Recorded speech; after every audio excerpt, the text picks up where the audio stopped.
नहमदुहु व नुसल्ली व नुसल्लिम अला रसूलिहिल करीम अम्मा बाद फ़अऊज़ु बिल्लाहि मिनश शैतानिर रजीम बिस्मिल्लाहिर रहमानिर रहीम।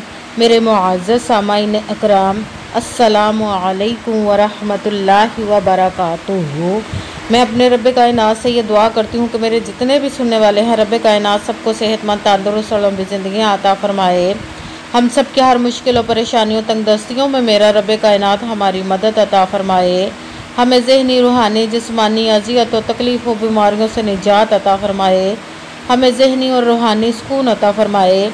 हमें बीमार दुनिया से बचाकर बीमार मदीना बनाए। और जो हम सब के हक़ों में बेहतर है, मेरा रब्बे कायनात हमारे लिए वो अता फ़रमाए। और जो हमारे हक़ों में बेहतर नहीं, उसका ख़्याल भी हम सब के दिलों से निकाल दे और हम सबको अपनी रज़ा पर राज़ी रहने वाला बना दे। आमीन सुम्मा आमीन। माशाल्लाह से आज 16 मुहर्रमुल हराम मंगल का दिन है और आज के दिन में आप लोगों के लिए या वहाबू और अल्हम्दुलिल्लाहि रब्बिल आलमीन का वजीफ़ा लेकर आई हूँ, जो कहते हैं कि हमने ज़िंदगी में बहुत से वजीफ़े किए, बहुत से पीरों फ़कीरों के पास गए, बहुत से अमल किए, हमें कोई फ़ायदा हासिल नहीं हुआ, कुछ फ़ायदा मिला नहीं, तो वो लोग इस वजीफ़े को ज़रूर पढ़ें और पढ़ते ही देखें कि रब्बे कायनात उनकी ज़िंदगी में कैसे कैसे मोजज़े अता फरमाता है, उनकी हर नेक और जायज़ हाजत को पूरा कर देगा, उनकी हर मुश्किल परेशानी को दूर अता फरमा देंगे इंशाअल्लाहुल अज़ीज़ अपने हुक्म से। आप इस वजीफ़े को आज के दिन, मंगल के दिन 16 मुहर्रम और हराम को ज़रूर पढ़िएगा, स्किप मत कीजिएगा, छोड़िएगा मत। जैसे वीडियो मिले फ़ौरन पढ़ लेगा, फ़ौरन किसी मजबूरी की वजह से नहीं पढ़ सके तो आपने इस वीडियो को अपने पास सेव कर लेना है। जैसे ही टाइम मिले इस वजीफ़े को लाजमन पढ़िएगा और पढ़ कर देखिएगा कि रब्बे कायनात आपकी ज़िंदगी में कैसे आपकी बदल देता है। आप इस वजीफ़े को किसी भी मकसद, किसी भी हाजत, किसी भी मुराद के लिए पढ़ सकते हैं। आपका अपना घर नहीं, घर ख़रीदने के लिए पढ़ सकते हैं। आपके घर में लड़ाई झगड़े रहते हैं, नचाकी परेशानी, मुफलसी, गरीबी है, उसके लिए पढ़ सकते हैं। आपके घर में कोई बहुत ज़्यादा बीमार है या आप खुद बीमार है, उसके लिए पढ़ सकते हैं। आप पर बहुत ज़्यादा कर्ज है, उतरने का सबब नहीं बन रहा, उसके लिए पढ़ सकते हैं। आपकी औलाद नहीं, उसके लिए पढ़ सकते हैं। या आपकी औलाद ना फरमान है, उसके लिए पढ़ सकते हैं। आपकी शादी नहीं हो रही या आपके बच्चों की शादियाँ नहीं हो रही, उसके लिए पढ़ सकते हैं। आपके पास अच्छी जॉब नहीं, जॉब लेने के लिए पढ़ सकते हैं। आपका अच्छा भला कारोबार चलता हुआ अचानक से बंद हो गया, उसके लिए पढ़ सकते हैं। आपके ज़िंदगी में, आपके घर में सुकून नहीं है, आपके कारोबार में, दौलत में, रिज़्क़ में बरकत नहीं है, आप पर जादू टूना, नज़र बद, हसद, बंदिश है, कुछ भी है, उसको ख़त्म करने के लिए पढ़ सकते हैं। मतलब किसी भी मकसद, किसी भी हाजत, किसी भी मुराद के लिए पढ़ सकते हैं। मगर जब पढ़ने लगे तो रब्बे कायनात की ज़ात पाक पर यकीन कामिल रख के पढ़िएगा। कहते हैं कि यकीन कामिल होता है, पीर कामिल नहीं होता। इसीलिए अच्छी नीयत रह के और रब्बे कायनात अच्छी नीयत रह के पढ़िएगा कि रब्बे कायनात कुरान पाक में इरशाद फरमाता है, इन्नमल अमालु बिन्नियात, कि जो अमलों का दारोमदार होता है वो नीयतों पर होता है। अगर हमारी नीयत अच्छी है तो हमारा अमल भी अच्छा होता है, और अगर हमारी नीयत ही अच्छी नहीं तो हमारा अमल भी अच्छा नहीं होता। चाहे हम जितनी मर्ज़ी मेहनत कर ले, जितनी मर्ज़ी कोशिश कर ले, हमें उसका फल, उसका अजर अच्छा नहीं मिलता। इसलिए अच्छी नीयत रख के, पुख्ता यकीन रख के और 5 वक़्त की नमाज की पाबंदी लाजमी रखनी, फिर इस वजीफ़े को कीजिएगा। जब वजीफ़ा करने लगे तो आपके दिलों में, जहनों में ऐसा वसवसा नहीं आना चाहिए कि हम ये वजीफ़ा करने लगे, पता नहीं हमें फ़ायदा हासिल हो या ना हो। आपने सिर्फ, ऐसा हो नहीं सकता कि हम रब्बे कायनात के किसी इस्म का या कलाम पाक का वजीफ़ा करें और हमें कोई फ़ायदा हासिल ना हो।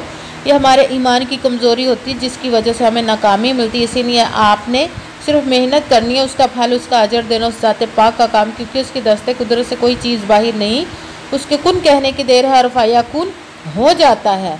आपने अब मेहनत करने के बाद उसके कुन का इंतज़ार करना है। इंशाअल्लाहुल अज़ीज़ रब्बे कायनात आपकी तकदीर के बंद तालों को खोल देगा, आपके नसीब के सितारों को चमका देगा, आपकी ज़िंदगी में गैबी ख़जानों से दौलत की बारिश अता फरमाएगा। आपको कभी किसी चीज़ की कमी नहीं आएगी इंशाअल्लाहुल अज़ीज़ उसके हुक्म से। अगर वीडियो अच्छी लगे तो इसको लाइक ज़रूर कीजिएगा और आगे भी शेयर कर दीजिएगा, ताकि किसी दूसरे को हमारी वजह से फ़ायदा पहुँचे तो हमारे लिए सदका जारिया बन जाए। अगर कोई मुझसे, और जो नए हैं चैनल पर, इस चैनल को सब्सक्राइब कर ले और बेल आइकन को भी दबा ले, ताकि मेरी अगली आने वाली वीडियो आप तक पहुंच सके। अगर कोई मुझसे किसी मसले के बारे में इस्तिहारा करवाना चाहते हो, किसी काम का हिसाब लगवाना चाहते हो, या किसी काम के लिए वजीफ़े का पूछना चाहते हो, या कुरान पाक ऑनलाइन पढ़ना चाहते हो, तो महफिल मिलादुन नबी के लिए बुलवाना चाहते हो, तो व्हाट्सअप का नंबर वीडियो पर चल रहा है, आप लोग मुझसे रब्ता कर सकते हैं। अगर मेरे भाई या बुज़ुर्ग मुझसे रब्ता करना चाहते हो तो व्हाट्सअप पर वॉइस मैसेज करके मुझे अपना मसला बता सकते हैं। अगर बहनें या माएँ मुझसे रब्ता करना चाहती हों तो व्हाट्सअप पर वॉइस कॉल करके मुझसे बात कर सकती हैं, अपना मसला बता सकती हैं। आपने वजीफ़ा करने से पहले कमेंट्स में अपना नाम और जहाँ आप रहते हो जगह का नाम और अल्लाह पाक का एक नाम लाजमन लिखना, ताकि मैं भी आप लोगों के लिए दुआ कर सकूँ और फिर वजीफ़े की भी आप लोगों को इजाज़त मिल जाएगी।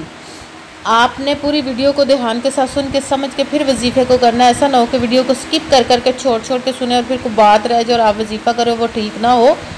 आपने ना तो किसी अमल में कम करके पढ़ना, ना ज़्यादा बढ़ा कर पढ़ना। अगर कम जो ज़्यादा कर देते तो वो हमारा वजीफ़ा ठीक नहीं होता, हमें कामयाबी नहीं मिलती। इसलिए जिस तादाद और जिस तरतीब के साथ मैं आप लोगों को वजीफ़ा बताने लगी, उसी तादाद और उसी तरतीब के साथ आपने इस वजीफ़े को पढ़ना है। आप इस वजीफ़े को आज के दिन कहीं पे भी बैठकर पढ़ सकते, घर में, ऑफिस, मदरसे में, यूनिवर्सिटी में, कॉलेज में, शॉप पे, कहीं पे भी बैठकर पढ़ सकते। मगर जब पढ़ने लगे तो बिल्कुल खामोशी, तवज्जो, सुकून के साथ पढ़ना है कि वजीफ़े के दरमियान ना तो आपने किसी से बात करनी, ना उठना, ना फ़ोन इस्तेमाल करना है। अगर हम किसी से बात कर लेते, उठ जाते, तो वो हमारा वजीफ़ा ठीक नहीं होता, हमें कामयाबी नहीं मिलती। इसलिए मुकम्मल वजीफ़ा पढ़ने के बाद ही आपने किसी से बात करनी है, उठना या के फ़ोन इस्तेमाल करना है। आप इस वजीफ़े को आज के दिन किसी भी वक्त पढ़ सकते, किसी भी नमाज के साथ पढ़ सकते हैं, नमाज के अलावा भी पढ़ सकते हैं।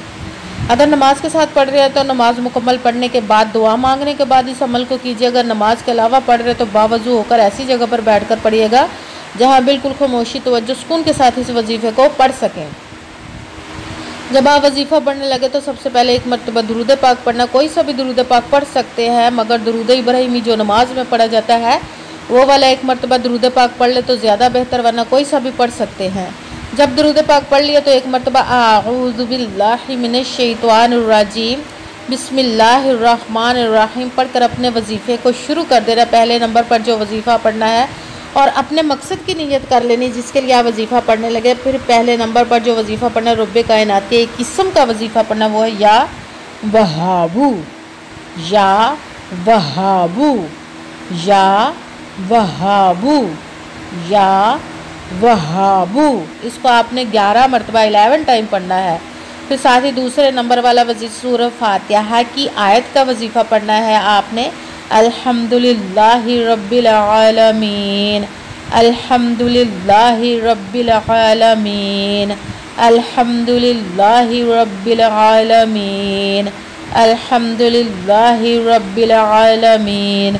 इसको आपने 11 मरतबा 11 टाइम पढ़ना। फिर साथ ही तीसरे नंबर वाला वजीफ़ा वो भी कुरान पाक की एक आयत का वजीफ़ा है। तीसरे नंबर पर उसको पढ़ना हस्बुनल्लाहु व निअमल वकील, हस्बुनल्लाहु व निअमल वकील, हस्बुनल्लाहु व निअमल वकील, हस्बुनल्लाहु व निअमल वकील। इसको आपने 11 मरतबा 11 टाइम पढ़ना है।